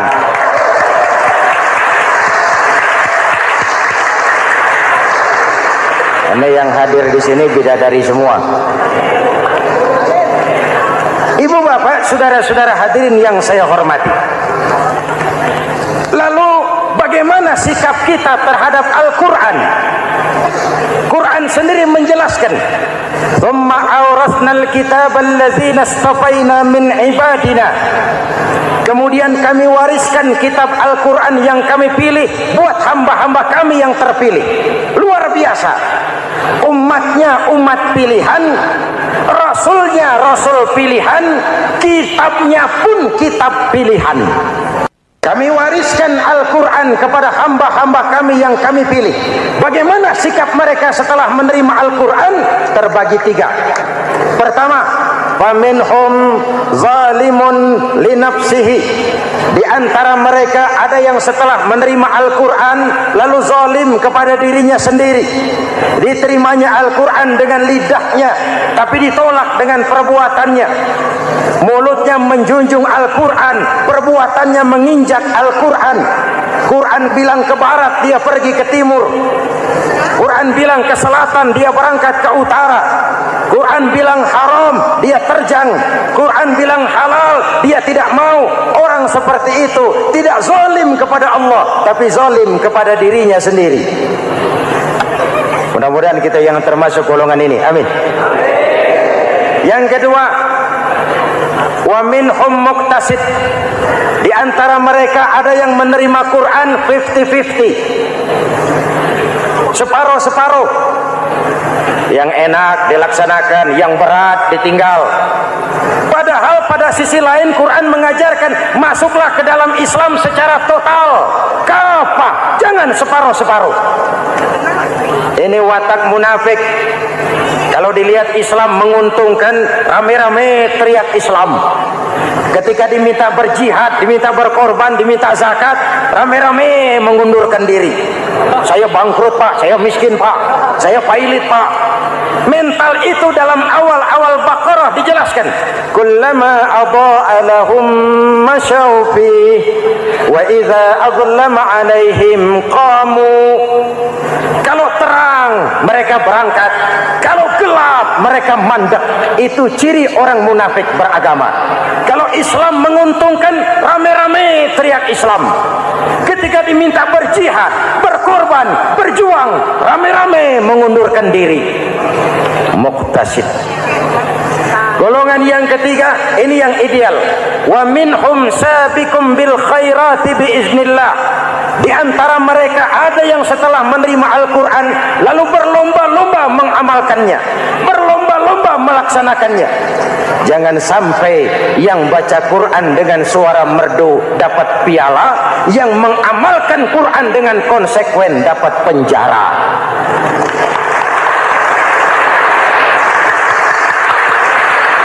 Itu ironi, itu menyedihkan, itu memilukan, dan itu memalukan. Pilihan terserah kita. Satu hadis Rasulullah mengajarkan begini: Man ja'alal Qur'ana amamahu qadahu ilal jannah, wa man ja'alal Qur'ana khalfahu saqahu ilan nar. Siapa yang meletakkan Quran di depannya, dijadikannya Quran sebagai imam, Quran akan membimbing dia ke surga, surga dunia, lebih-lebih surga akhirat. Sebaliknya, siapa yang meletakkan Quran di belakang, dibelakanginya ajaran Quran, Quran akan mendorong dia ke neraka, neraka dunia, lebih-lebih neraka akhirat. Quran imam apa makmum? Kita makmum apa imam? Makmum ikut imam apa imam ikut makmum? Makmum ikut imam. Jikalau Quran adalah imam, jikalau kita adalah makmum. Ke barat kata Quran, ke barat kita berangkat. Ke timur kata Quran, ke timur kita menuju. Halal kata Quran, itu yang kita ambil.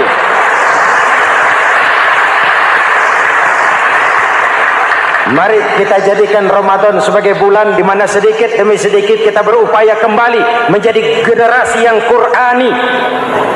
Rasulullah pernah ditanya, kalau Tuhan wafat ya Rasul, kemana kami minta nasihat? Aku tinggalkan kamu dua nasihat. Satu yang diam saja, satu yang bisa bicara. Yang bisa bicara apa ya Rasul? Al-Quran. Minta nasihat Quran. Yang diam saja apa ya Rasul? Maut. Dalam hidup ada dua nasihat. Nasihat yang bisa bicara, Al-Quran. Nasihat yang diam saja, maut. Mau dagang, minta nasihat Quran. Mau bertetangga, minta nasihat Quran. Itu nasihat. Nasihat yang kedua, diam saja, tahu-tahu datang maut. Makanya anggap ini Ramadan terakhir yang diberikan Allah kepada kita, karena tahun depan tidak ada jaminan kita bertemu Ramadan. Manfaatkan 10 yang akhir untuk meningkatkan nilai ibadah kita kepada Allah Subhanahu wa taala. Pada pertemuan kali ini secara khusus kita akan membicarakan tentang puasa ini. Kita akan mulai dari yang pertama, puasa sunnah. Sebagaimana yang kita maklum, sunnah adalah satu perbuatan yang apabila kita kerjakan berpahala, tapi apabila kita tinggalkan tidak merupakan dosa.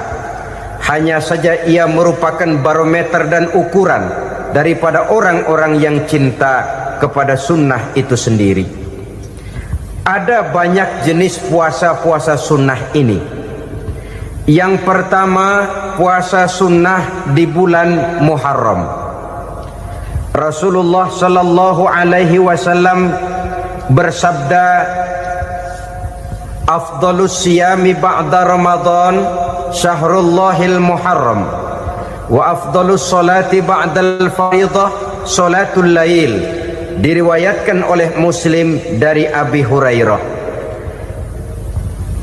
puasa yang paling utama sesudah puasa Ramadan tidak lain adalah puasa di bulan Muharram, dan solat yang paling afdol sesudah solat yang wajib adalah solat pada sepertiga malam yang akhir. Puasa di bulan Muharram merupakan puasa sunnah dan mempunyai nilai yang sangat besar dalam pandangan Allah Subhanahu wa ta'ala. Buat mereka yang mampu melaksanakan puasa sunnah di bulan Muharram ini, boleh melaksanakannya selama 10 hari. Hari yang pertama boleh juga 3 hari saja, atau setidak-tidaknya 1 hari daripada bulan Muharram. Yang kedua, puasa 10 hari daripada bulan Zulhijjah. Karena bulan Zulhijjah ini memang termasuk bulan yang dimuliakan oleh Allah Subhanahu wa ta'ala. Pertama, di sana ada hari Tarwiyah, ada hari Arafah, ada hari kurban, ada talbiyah, ada pelaksanaan haji dengan segala manasiknya. Maka puasa sunnah di bulan Zulhijjah merupakan amalan yang sangat utama dan besar pahalanya dalam pandangan Allah Azza wa Jalla. Sebagian ulama menjelaskan, man shoma hazihil ayyam akramahullahu bi asyri asya'in. Siapa orang yang melaksanakan ibadah puasa sunnah pada hari-hari 10 di bulan Zulhijjah ini, Allah Subhanahu wa ta'ala akan memuliakannya dengan 10 macam perkara. Saudara, ini keuntungannya. Yang pertama, orang yang puasa di hari-hari 10 bulan Zulhijjah diberikan al-barakah fi umrihi, diberikan keberkahan pada umurnya. Setiap kita ingin memperoleh umur yang berkah. Umur yang berkah itu yang bagaimana? Apa yang jumlahnya panjang? Mungkin. Tetapi yang jelas, umur yang berkah ini adalah umur yang bisa dipertanggungjawabkan di hadapan Allah Subhanahu wa ta'ala. Artinya, umur yang diisi penuh dengan kebajikan, umur yang diisi dengan segala macam kegiatan ibadah, dan umur yang dengan demikian sungguh pun kita sudah mati, jasad terkubur dalam tanah, nama kita akan tetap hidup, dikenal orang oleh karena kebajikan yang kita kerjakan. Saya kira akan lebih merupakan azab ketimbang nikmat kalau orang diberikan umur panjang tapi hanya untuk menumpuk-numpuk dosa saja. Kan lebih baik mana? Umur pendek banyak pahala, umur panjang banyak dosa. Lebih baik mana? Hah? Saya yakin yang paling baik tentu umur panjang banyak pahala. Paling sial umur pendek dosa melulu. Sudah diberikan umur pendek tidak seberapa, dosa berlipat ganda. Itu kalau orang kampung bilang tekor namanya. Rugi. Umur pendek hanya untuk menumpuk-numpuk dosa. Boleh jadi kalau umat-umat zaman dulu, saudara, mereka diberikan umur panjang. Nabi Adam, kita tahu Nabi Adam itu 2000 tahun umurnya. Nabi Nuh 950 tahun. Umatnya ya rata-rata segitu itu. Nah, kalau mereka misalnya punya umur 800 tahun, lalu 200 tahun mereka melakukan dosa, kan masih punya restan 600 tahun untuk taubat. Karena umurnya diberikan jatah panjang. Kita ini oleh Allah Subhanahu wa ta'ala, umat Nabi Muhammad ini umurnya pendek-pendek. Kalau nyontoh Nabi 63 tahun saja. Kalau diberikan 70 tahun umur kita sekarang, itu sudah dapat jatah lebih 7 tahun.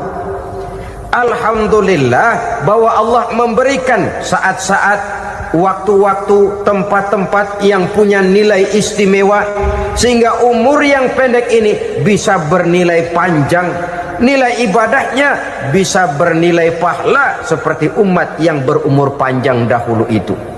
Karena itu manfaatkan umur dengan baik, dan salah satu keberkahan daripada umur akan datang dengan melaksanakan ibadah puasa sunnah. Ini yang pertama. Yang kedua, az-ziyadatu fi malihi, berikan tambahan hartanya, menjadi orang kaya. Kaya apa? Kaya hati setidak-tidaknya. Karena dengan tekun dan rajin melaksanakan ibadah puasa yang segera tertanam dalam jiwa seseorang, merasakan cukup di dalam kehidupan. Itulah dia orang yang paling kaya, orang yang hidupnya paling cukup. Kalau orang sudah merasa cukup dalam hidupnya, maka itulah dia orang yang kaya.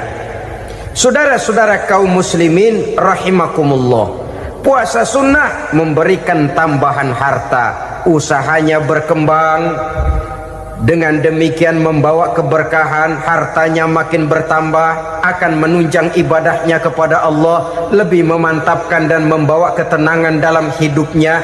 Itu termasuk berkahnya melaksanakan puasa sunnah itu. Yang ketiga, al-hifzu fi iyalihi, diberikan penjagaan, perlindungan terhadap keluarganya, anaknya sehat, sanak famili dan handai tolannya terjaga dan terpelihara dari segala malapetaka, dari segala mara bahaya, kesehatannya terjamin dan terpelihara. Itu sudah merupakan modal yang sangat besar di dalam kita mengarungi kehidupan. Sebab rasanya sulit untuk bahagia, duit kita banyak sekali, usaha kita selalu mendatangkan untung yang berlipat ganda. Tapi sebentar-sebentar anak kita sakit, yang ampek, yang korengan, yang kena musibah, ndak tak karu-karuan sakit, berobat sampai jutaan rupiah. Itu kan sudah tidak membawa kebahagiaan. Uang masuk yang begitu banyak jumlahnya, habis akhirnya untuk berobat saja.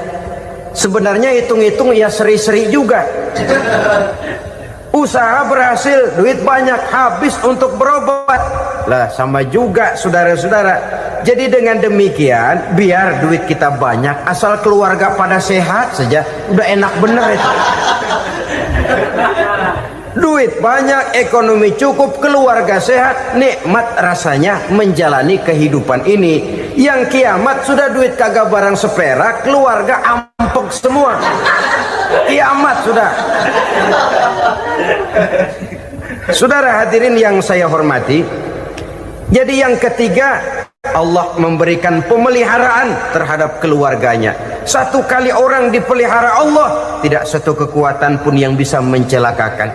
Satu kali orang disengsarakan Allah, tidak satu tenaga pun yang mampu menyelamatkannya. Itulah sebabnya perlindungan Allah, pemeliharaan Allah terhadap diri dan keluarga sangat kita perlukan di dalam kehidupan ini. Dengan melaksanakan ibadah puasa, kita mendekatkan diri kepada Allah. Dengan dekat kepada Allah, maka Allah pun dekat kepada kita. Sehingga dalam hadis qudsi dikatakan, ta'arraf ilallahi firraha ya'rifka fi syiddah. Ingatlah kepada Allah di waktu kamu senang, agar Allah ingat kepada kamu di waktu kamu susah. Yang kita laksanakan kadang-kadang sebaliknya. Waktu susah kita ingat Allah, waktu senang kita lupa Allah.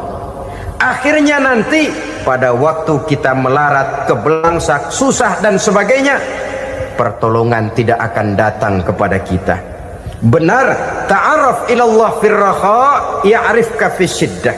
Ingatlah kepada Allah di waktu kamu susah, ingatlah kepada Allah di waktu kamu senang, agar Allah ingat kepadamu di waktu kamu mendapat kesusahan. Umumnya watak manusia memang kalau sudah dapat susah, ingat kepada Allah. Waktu duduk, waktu berbaring, sambil tidur, dalam segala keadaan Allah disebutnya, Allah dimintakan pertolongannya. Tapi dikala dia berada pada posisi di atas angin, merasa senang, bahagia, Allah terlupakan. Saudara-saudara kaum muslimin, itu yang ketiga. Yang keempat, at-takfiru li sayyiatihi, orang yang melaksanakan puasa sunnah itu diampuni segala dosa dan kesalahan yang telah dilakukannya. Dan yang kelima, atad'ifu li hasanatihi, diberikan balasan yang berlipat ganda dari segala kebaikan yang dikerjakannya. 1 berbalas 7, 7 bisa berbalas 10, 10 masih berbalas 100, masih ditambah dengan wallahu yudha'ifu liman yasha. Allah melipat gandakan pahala orang-orang yang dikehendakinya. Maka carilah satu kebaikan yang apabila kita kerjakan, dosa akan dihapus dan nilai pahalanya menjadi berlipat ganda. 1 kali kita bekerja, 2-3 bisa kita raih dan kita jangkau. Yang keenam, orang yang melaksanakan puasa sunnah di bulan Zulhijjah, at-tashil li sakarati mautihi, diberikan kemudahan pada saat menghadapi sakaratul maut. Maut a mysterious problem. Dia adalah pintu yang setiap orang pasti akan memasukinya. Bahwa mati adalah mati, itu semua kita tahu. Tapi hakikat orang pada saat menghadapi mati itu kan berbeda-beda. Ada yang matinya itu gampang sekali, persis orang tidur saja, tidak nampak gelisah, tidak bikin susah yang hidup, tidak gelimpangan di tempat tidur, persis seperti orang mau tidur saja. Ada yang sulit sekali menghadapi sakaratul maut, gelimpangan di tempat tidur, bikin bingung orang yang nunggu, kadang-kadang seperti kerbau digorok lehernya. Saudara-saudara, sulit menghadapi sakaratul maut. Oleh karena itu Rasulullah sallallahu alaihi wasallam sering beliau itu kalau berdoa membaca Allahumma hawin alayya fi sakaratil maut. Ya Allah, mudahkan saya di dalam menghadapi sakaratul maut. Rasulullah saja, saudara, orang yang ibadahnya paling banyak, orang yang hatinya paling bersih, orang yang akhlaknya paling luhur, masih berdoa semacam ini. Mohon dimudahkan oleh Allah agar mudah menghadapi sakaratul maut. Apalagi kita, terus terang kita ini paling-paling kelas muhtalid, bangsa sama pahala mau sama dosa doyan. Lebih perlu lagi menghadapi sakaratul maut, sehingga apabila malaikat maut datang menjemput nyawa kita, dimudahkan, jangan dibikin sulit, supaya mudah. Jadilah orang baik-baik. Biasanya kalau banyak yang mati, malaikat maut juga kali main-mainin dulu tuh orang, kutak-katik, ditakut-takutin dan segala macam. Saudara hadirin yang saya hormati, maka menghadapi sakaratul maut ini merupakan kunci. Apakah seseorang bisa husnul khatimah atau bisa su'ul khatimah? Salah satu jalan untuk memudahkan diri menghadapi sakaratul maut, melaksanakan puasa sunnah di bulan Zulhijjah ini. Yang ketujuh, ad-diya'u li zulumati qabrihi, diberikan terang di alam kuburnya. Kubur, saudara tahu, saudara tentu sering lihat orang dimasukkan ke liang lahat, ditutup dengan papan, dinding ari kata kita di kampung, lalu diuruk lagi dengan tanah. Dalamnya liang lahat, gelapnya liang lahat, gelapnya diuruk dengan tanah, gelapnya di dalam kubur, 3 gelap yang menjadi satu. Bapak moyangnya gelap.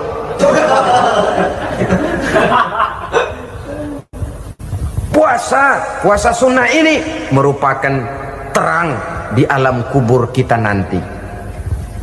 Yang kedelapan, at-tasqil limizanihi, diberikan keringanan pada timbangan di hari akhirat nanti. Bahwa setelah dibangkitkan dari kubur, setiap kita akan menghadapi perhitungan, akan ditimbang segala macam kebaikan dan segala macam kejahatan yang pernah kita lakukan di dalam kehidupan. Orang yang melaksanakan ibadah puasa sunnah at-tasqilu limizanihi, diberikan keringanan timbangan hari akhiratnya nanti. Yang kesembilan, an-najah minal bala, diberikan keselamatan dari segala macam bencana. Dan yang ke-10, as-su'ud ala darajatihi, diberikan ketinggian, naik derajatnya, derajat di dunia, lebih-lebih lagi derajat di akhirat nanti. Ini keutamaan yang diberikan Allah Subhanahu wa ta'ala kepada mereka yang melaksanakan ibadah puasa 10 hari di bulan Zulhijjah menurut penjelasan sebagian dari para ulama kita. Jadi setelah puasa Muharram ada lagi puasa Zulhijjah. Kemudian puasa sunnah yang ketiga, puasa sunnah pada hari Senin dan hari Kamis. Apa sumber hukumnya? Diriwayatkan oleh Imam Muslim dari Abi Qatadah, Rasulullah sallallahu alaihi wasallam ditanya tentang puasa pada hari Senin. Kenapa Rasul melakukan itu? Beliau menjawab, zalika yaumu wulidtu fihi wa yaumu bu'istu au unzila alayya fihi.